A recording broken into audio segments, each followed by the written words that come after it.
कौन बनेगा नेता। नगर निगम के चुनाव पास आने वाले थे। पूरे कानपुर शहर में टिकट को लेकर मारामारी शुरू थी, लेकिन सबसे ज्यादा चर्चा में वार्ड नंबर 40 की सीट थी। वो इसलिए क्योंकि इस बार वहां की सीट महिला के लिए आरक्षित थी। अब सवाल ये था कि चुनाव लड़ेगा कौन। इससे पहले ठाकुर साहब वहां से पार्षद थे और इस बार उन्होंने अपनी पत्नी सीमा ठाकुर को टिकट दिलवाई और ठाकुर साहब की शान के कारण सीमा जी ने 20,000 वोटों से चुनाव जीत लिया। अरे बधाई हो सीमा भाभी, अब तो आप वार्ड की पार्षद बन गई हैं। अब तो हमारे काम आप ही करवाएंगी। अरे ये तो सिर्फ नाम की पार्षद बनी है, वो तो महिला सीट आ गई, वरना पार्षद तो मुझे ही बनना था।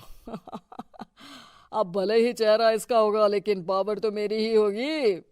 अरे वाह भाई साहब, क्या दिमाग लगाया है आपने भी। आइए आप लोग, खाना लगा दिया है सबके लिए। सीमा जी पार्षद बन चुकी थीं, फिर भी उनकी एक ना चलती। सारे काम ठाकुर साहब खुद ही संभाल लेते और जहां जरूरत पड़ती वहां सीमा जी का अंगूठा लगवा लेते। सीमा जी ज्यादा पढ़ी लिखी भी नहीं थी। एक दिन ठाकुर साहब और सीमा एक प्रोग्राम में जाते हैं। अरे ठाकुर साहब, आप आ गए। ओहो, पार्षद मैडम भी आ गई हैं। स्वागत है आप दोनों का। लगता है हमारे पार्षद फंड का सही इस्तेमाल हो रहा है। चलिए अब उद्घाटन करते हैं। ये लीजिए ठाकुर साहब कैची, आप ही सबसे पहले प्रवेश कीजिए। सब लोग आगे निकल जाते हैं और सीमा जी पार्षद होने के बावजूद भी पीछे खड़ी रह जाती हैं। वो देखती हैं कि वेलकम बोर्ड पर उनका नाम है, लेकिन महिला होने के कारण कोई उनका सम्मान नहीं कर रहा। अगले दिन एक आदमी उनके घर आता है। अरे ठाकुर साहब नमस्कार। कल ना हम नोटिस किए कि हमारा घर तो अवैध है और नगर निगम वाले उसे तोड़ने आ रहे हैं। अरे कुछ कीजिए ना ठाकुर साहब। देखो भाई, मैं तो ज्यादा कुछ कर नहीं सकता, पर अगर तुम सबकी जेब गर्म कर दो तो कुछ हो सकता है। कुल मिलाकर 4 लाख लगेंगे। अरे 4 लाख ठाकुर साहब? अरे भाई, मैं अपने लिए नहीं मांग रहा हूँ। दरोगा है, इंजीनियर बाबू है, बड़े साहब है, सबको देना पड़ता है ना थोड़ा थोड़ा। बोलो है मंजूर? तभी वहां अचानक सीमा जी आ जाती हैं। अरे ये आप क्या कर रहे हैं? पहले इन्हीं लोगों से तो आपने वोट मांगे, अब इनसे ही पैसे ले रहे हो। अरे चुप रहो तुम। तुम्हारा काम है सिर्फ अंगूठा लगाना, तुम वही किया करो। मुझे दूसरे काम तुम मत सिखाओ, समझी?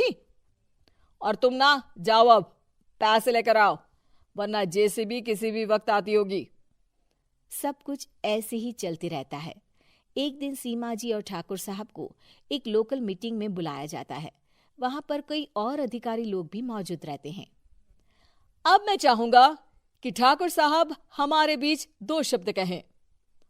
मेरे प्यारे भाइयों और बहनों, आज मेरा सौभाग्य है कि मैं आप सबकी सेवा दिन रात कर पा रहा हूं।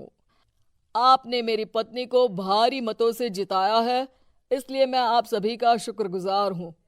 मैं आप सबसे वादा करता हूं कि हमेशा की तरह हमारे वार्ड में किसी को कोई तकलीफ नहीं आने दूंगा। सभी लोग तालियां बजाने लगते हैं। अब मैं माननीय पार्षद मैडम को स्टेज पे बुलाना चाहूंगा। अपने नाम को बुलाया सुनकर सीमा जी एकदम चौंक जाती है। उन्हें बिल्कुल उम्मीद नहीं थी कि इतनी बड़ी जगह उन्हें मंच पर बुलाया जाएगा। जैसे तैसे वो मंच पर चढ़ती हैं। ऊपर जाते ही सीमा जी को सारी पुरानी बातें याद आ जाती हैं कि किस तरह उनके पति उन्हें कभी भी आगे बढ़ने नहीं देते और उनके नाम से गलत काम करते हैं। वो बोलने लगती हैं। मैं आपके वार्ड की पार्षद सीमा हूं।